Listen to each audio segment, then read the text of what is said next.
Hello and welcome back to Legal News Malaysia episode 2. In today's special episode, we are interested to look at defamation. So, this time, we focus on the case of Dr. Amran, a respected political figure whose identity was misused in a published article sparking controversy and a backlash.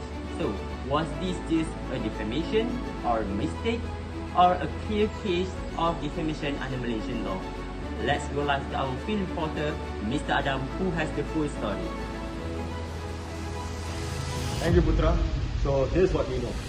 Dr. Amran is a known political activist voicing out his strong oppositions against the party of DAP since his exclusion in 2018. But on 21 April 2025, an article that was posted on the website of Malaysiakini. In the article, it was shows that praising the Minister of Youth and Sport, Hannah Yeoh, which is a well-known DAP minister, but was using Dr. Amran's face and name as the author of the article. So this has caused massive public confusion as it went against everything for what Dr. Amran has stands for the past few years. So worse, My News Hub, a well-known media, has launched a wave of hateful posts against Dr. Amran using vulgar words. This misrepresentation has led to severe emotional stress and especially public backlash for Dr. Amran. So Dr. Amran since has lodged a police report at IPD Kajang stating he never wrote or approved any of the article using his face and name as the author. They just quietly changed the name from Amran Ahmad to Ahmad Amran. So Dr. Amran believes this is not just personal, it's about the accountability and also the law. Now he's pursuing legal actions. So to explain the legal backgrounds, let's go to Hazim, our legal analyst. Thanks Adam. Now let's go deeper about defamation. Defamation happens when someone makes a false statement that harms another person's reputation. It can affect their career, relationships, and public image. Defamation comes in two forms, which is libel, about written or published, like in newspaper or online, while slander, which involves spoken words or remarks. To prove defamation, three things must be shown. The statement is defamatory, it refers to the person, and it was published to others. Not that just feeling hurt is not enough, it must cause real harm or reputation. For example, in Tun Abdul Rahman against BRE, the court said a defamatory statement is one that would make normal, sensible people think less of someone.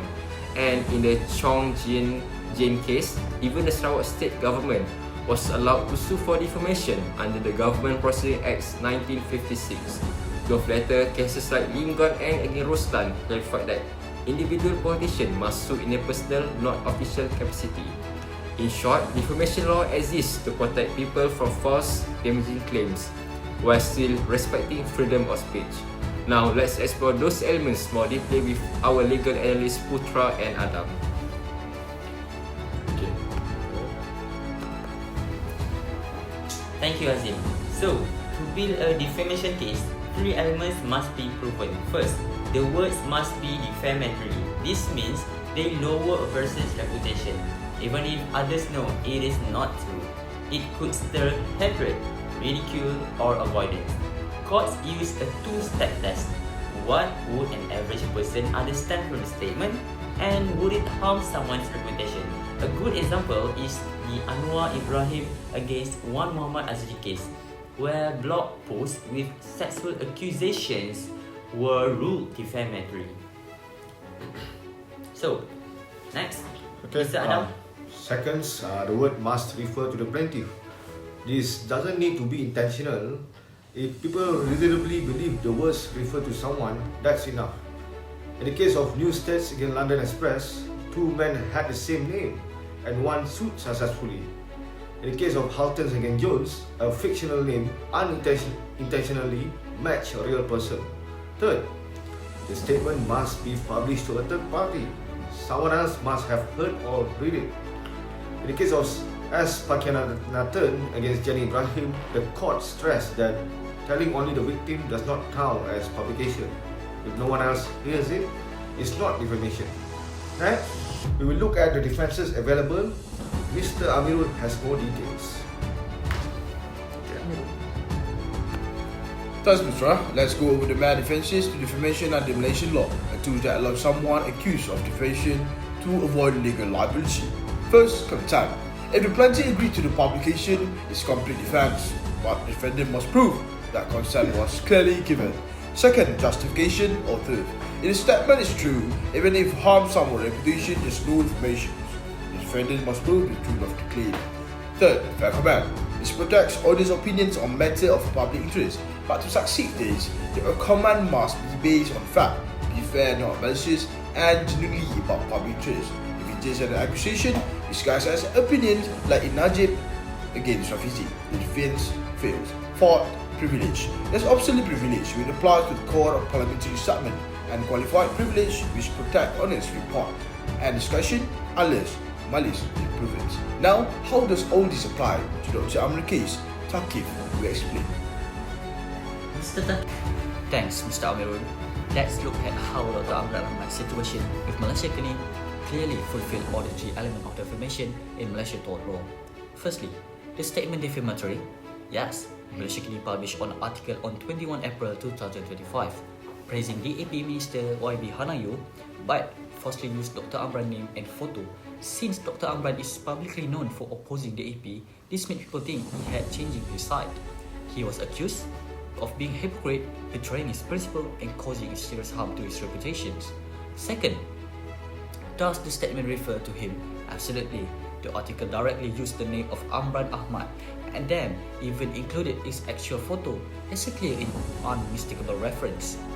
Any reasonable reader would assume he wrote it, even though he did not. And thirdly, was the statement published to a third party? Definitely, Malaysiakini published it on a public news portal. Then, my news hub picked it up and spread it widely on social media like Facebook, Instagram and X, formerly known as Twitter, where it went viral and led to the massive public backlash. In short, the false attribution causes a real damage, and legally, all three elements of defamation are clearly made in Dr. Amran cases. Now, for possible remedy and closing, we're going back to Putra. Thank you very much. Thank you, Mr. Takif.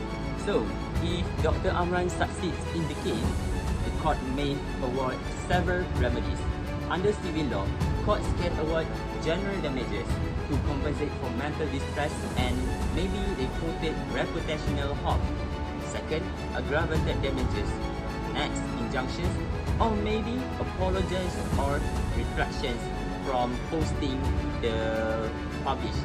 So, the Defamation Act 1957, Section 10, even allows early apologies before trial as a way to lessen the liability, but only if they are very sincere. On the criminal side, maybe on Section 499 and 500 on the Penal Code, make defamation a crime punishable by up to 2 years in a prison, a fine, or maybe both.